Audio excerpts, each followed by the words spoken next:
Our modern day economy, with the amount of leverage we have in the system, that means the amount of debt that we have in our country, can't absorb just everybody sitting idly. We have to get back to work. We have to get our economy going. Hi, I'm Eric Hovde. I'm CEO of SunWest Bank. It's a commercial business bank located in Southern California with offices throughout the Western U.S. We are talking to you today about the economic impact of the coronavirus, okay? Right now in California, we've seen for about a month and a half, we've been social distancing, we've been self-quarantining. What has this affected in terms of the economic impact in America? It has been tremendous like we have never seen. We've had now 5 weeks in a row of jobless claims numbers. And it started off at 3.28 million about 5 weeks ago, then it went to 6.6 million, and this is in a week, and then 6.4, and then 5.5, and then the last one was 4 point something. Let me put that in context for you. The worst jobless claims number, weekly jobless claims number we ever had before was 695,000 in 1982. During the big Great Recession of 08, 09, 010, the worst weekly jobless claim was 665,000. So we are literally doing 10 times the amount at the worst point that we ever had before, and we're now doing this for consecutive weeks. We're driving total unemployment in this country to over 20%. The contraction in GDP will probably be well greater than 25%. These are depressionary levels. One of the things that people are talking about, proponents of the stay-at-home order, social distancing, whatever you want to call it, I mean, they say that we did this because if we didn't do this, people are going to die, right? So in terms of having these lockdowns and the social distancing, was it worth it to do that for the economy's sake?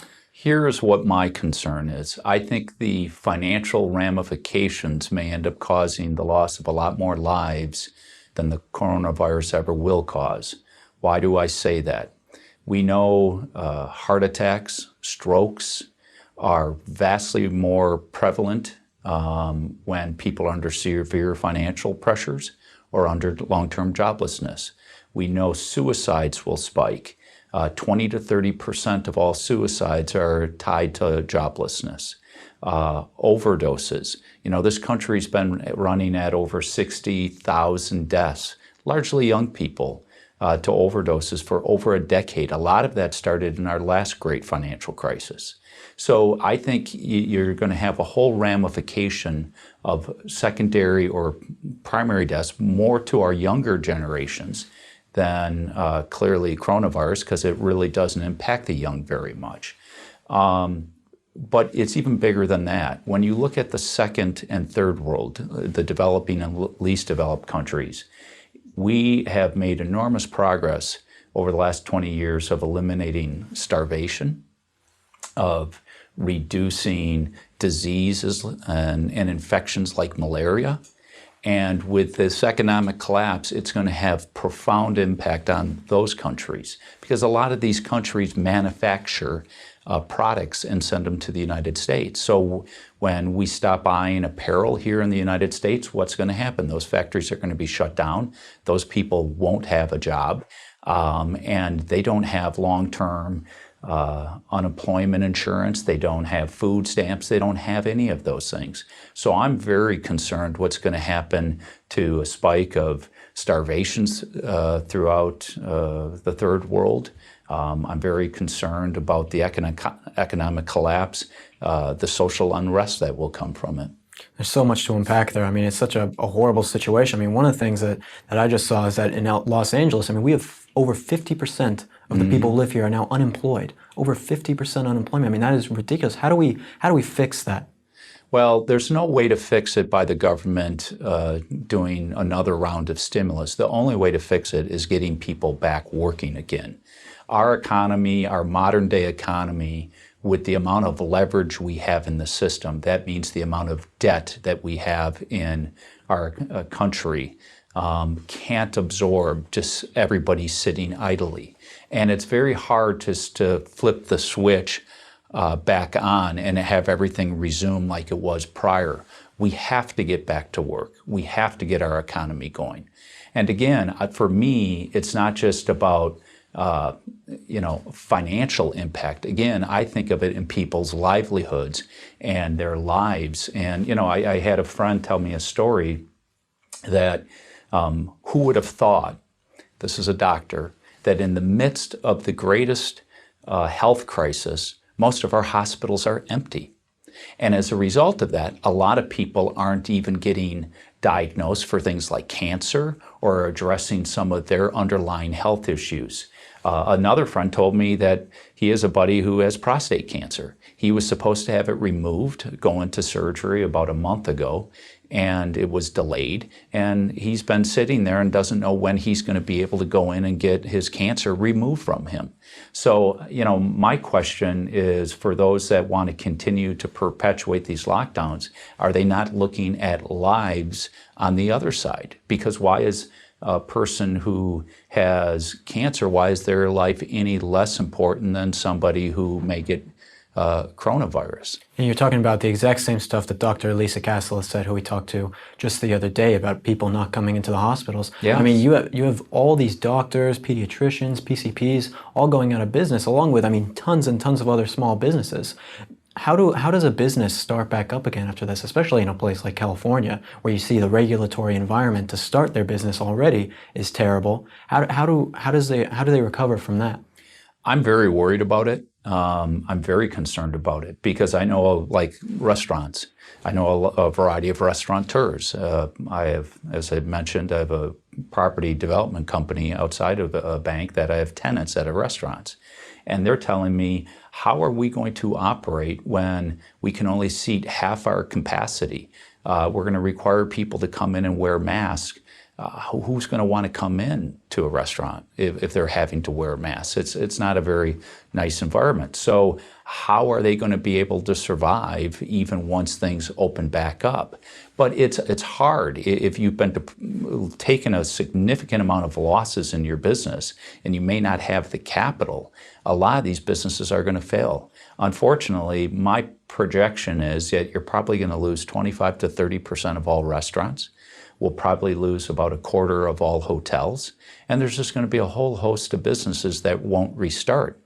And why is this so important? It's not just that one restaurant fails or multitudes of restaurants, but they're the job engine. Small businesses are the job engine for America. It's when small businesses go from small businesses to medium to big companies that is what creates job and opportunities for Americans.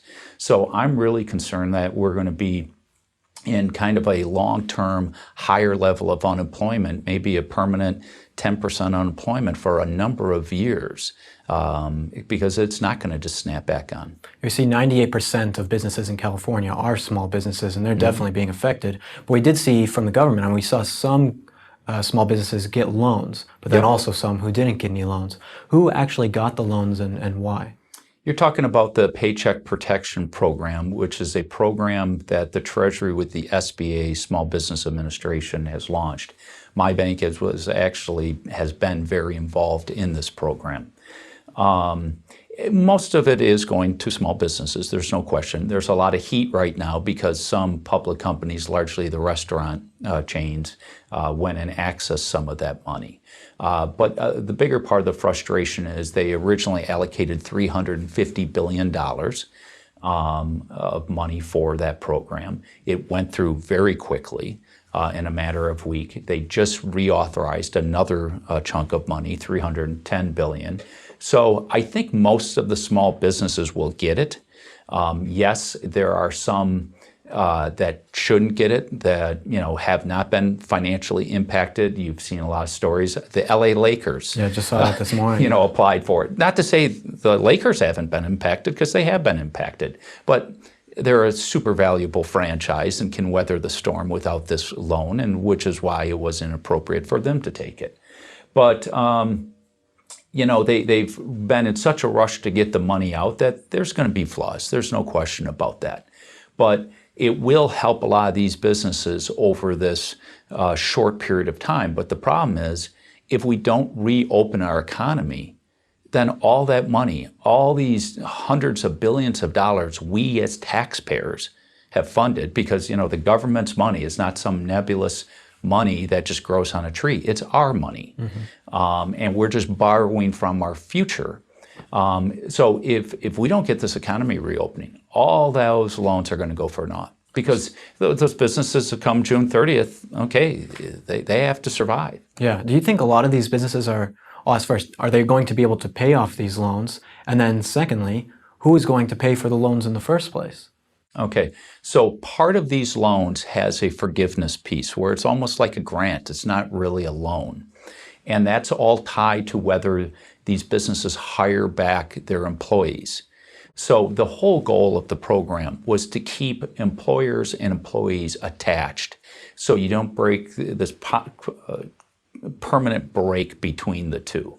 It's a good idea. I think it has a lot of merit, and the forgiveness piece is tied to how many people they bring back onto their payrolls. But again, if all of a sudden we have these lockdowns that go on beyond June 30th, all these businesses are going to have to fire these people anyways. Now, to your second question, who's paying for this? It's us. It's all taxpayers. And sadly, it's a lot of the younger generation that will be left with this tremendous amount of debt. It is probably the biggest concern that I have when I look into the future. We know the economic impact that's happening right now, which is, the joblessness and the failings, or small businesses' failings. But when you look forward, our country has now absorbed so much debt. We already went into this with $23 trillion of debt. Our annual GDP, gross domestic product for the United States, is about 21 trillion. So we've already had more debt than the total annual production of our economy, which is not a good thing, because we know from history, countries that go over 100% debt to GDP start getting in trouble. Well, this year alone, we're going to add anywhere from $4.5 to $6 trillion of new debt in 1 year. That has to be paid back.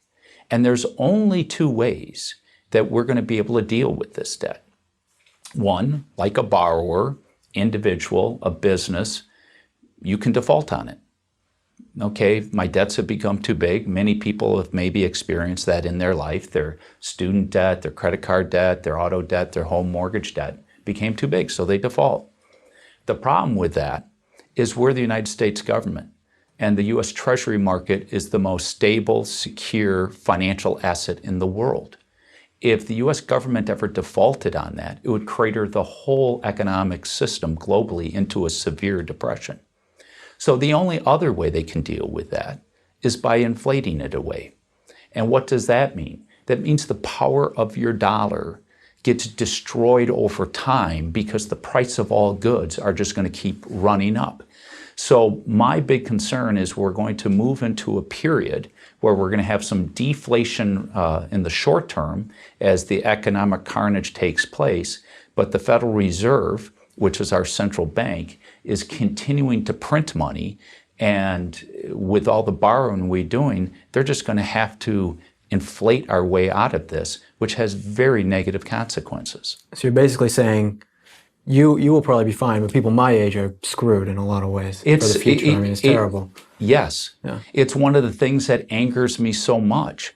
I don't understand at all why we didn't let the younger generations stay in the workforce, create opportunities, put our priority in protecting our elderly, because as we know now, particularly with all the studies, that this virus largely has its most negative impact to our most senior people. So why shut down our whole economy? Why not create these opportunities for young people? Because they're taking the hammering on that side. They're going to be affected going into a job market now for the next number of years. That's going to be extremely difficult. And then over the long haul, they're going to see the quality of their lifestyle diminished, because they're going to have to carry this massive debt burden. Politicians, it's very easy for them to give out money because it makes them popular at that moment.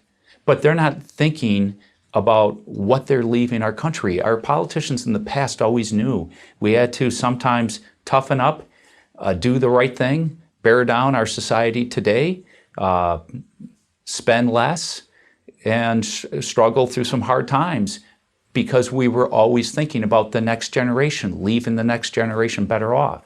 We're not doing that right now. It's something that scares me. I mean, it's already been talked about before, but that we're not going to have any, but Social Security. I mean, for me, looking forward in the future, I mean, it seems like that is just not going to be there at all for someone my age in the future.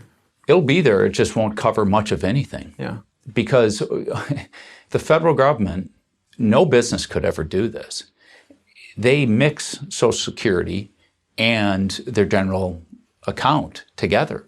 Whereas if you're a business and you have a pension plan for your workers, that has to be segmented into its own account. You can't draw from that. But the federal government just merges those together. So with all this debt, you're just guaranteeing that Social Security and the payments that will be made out into the future won't be much of anything.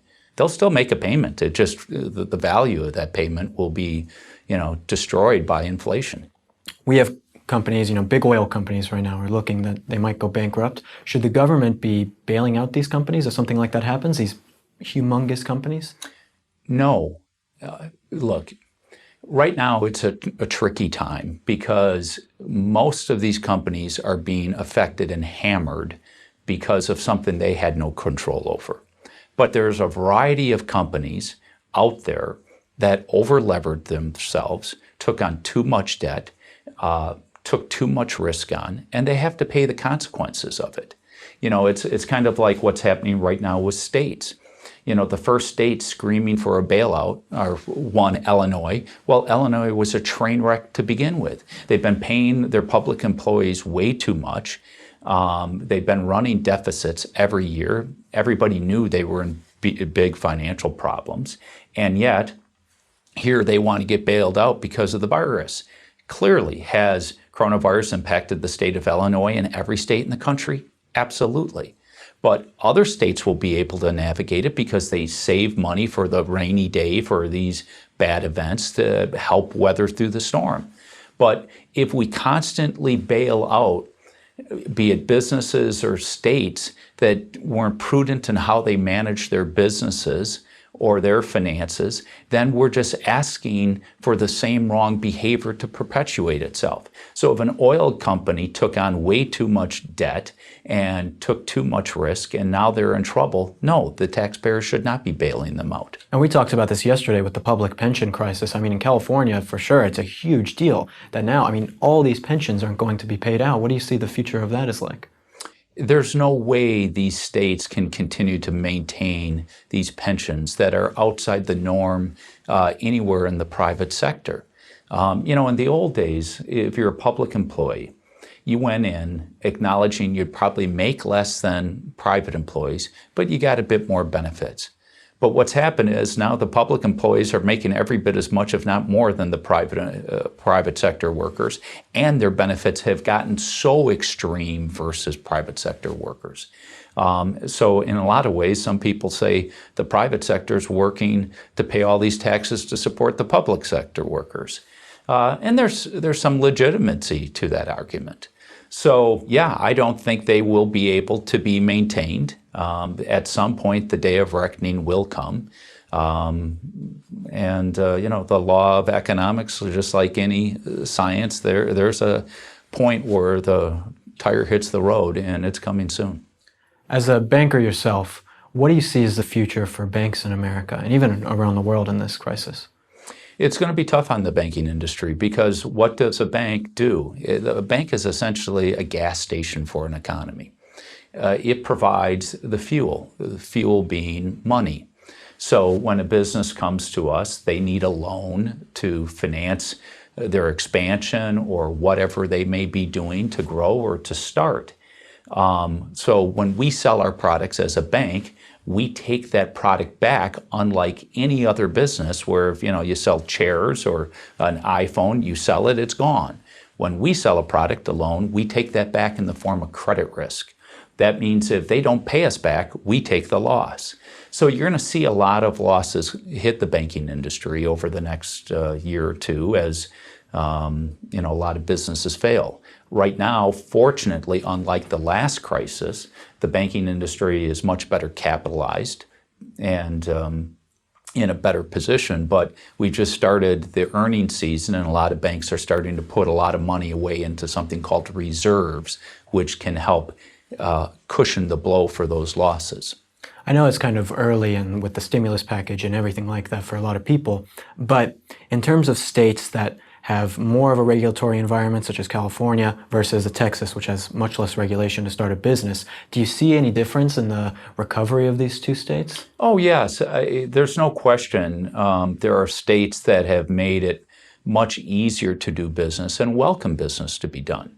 I mean, look, one of the things that has been happening in California, and I can tell you that without question, is a lot of businesses have just said, we're done. It's so difficult to do business here. And they've relocated their factories or their operations over to Arizona, Texas, Nevada, Utah's been a big area, Boise, Idaho. We have operations in Arizona, Utah, and Idaho, and a variety of businesses have moved over there from California, where the business owners just say it's way too difficult to do business here in this state. So I do think a number of those states will recover better because, again, they're more business friendly. And it's also interesting that a lot of those states are the states that are reopening. Yeah. They're more cognizant of the pain pressures on these businesses and looking at it in a bigger picture and not solely just on, combating the virus. So based on what you're saying, I'm a 23-year-old guy living here in Hollywood, California. I save as much money as I can, but a lot of people don't save very much money, and now we're going into this huge financial crisis. What should young people do in this country? Should they be saving? Should they invest or spend money? What should they do? Well, clearly a good chunk of the younger generation, as well as many of my generation, stopped saving money. And saving matters because it allows you to build capital to invest in assets.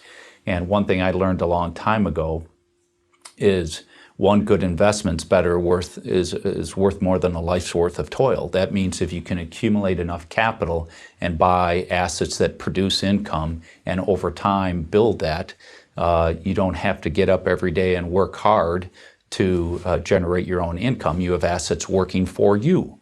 You can't just do that overnight, but it takes building savings, being smart, being frugal, and prudent with your resources. So, you asked a couple questions there. One, I've had a lot of young employees want to leave the state of California, sadly, because they say the cost of living here is too expensive and the taxes are too expensive and all the rest. So I've had a number of them leave the state. But if you're staying here in the state or if you leave, I will tell you, there's going to be an opportunity for young people to go out and take an entrepreneurial risk. If there's ever a point in your life when you want to take a risk to go start a business, it's when you're young. Because when you're my age in your mid-50s, if you fail, it's a lot harder to recover from it because your lifespan is much shorter and you may not have the same level of energy. When I was young and your age, I could work around the clock. I worked long, hard hours, and it helped me build my first company that helped me invest my capital and build from there. So my encouragement to young people is save. Don't waste your money on $10 Starbucks coffees and things of that nature. Think strategically and take risks starting some kind of dream company, whatever you've wanted to pursue. Alex, it's time to start our quesadilla truck. We're ready. I want to thank you so much for being on here. I mean, it's scary stuff that we're talking about, yeah. But I think with the right preparation and people being, again, frugal and saving their money, we can get through this. And America, I mean, we're the country of success stories. If anyone can get through this, it's definitely us. 100%. Thank you so much for being here. We really appreciate you guys watching. Make sure you share this video with your friends. Comment your thoughts down below, and we'll see you in the next one. Thank you. What's up, guys? Thank you so much for watching this video. PragerU is a 501c3 organization. Help us keep our videos free by making a tax-deductible donation today. I'd really appreciate your support.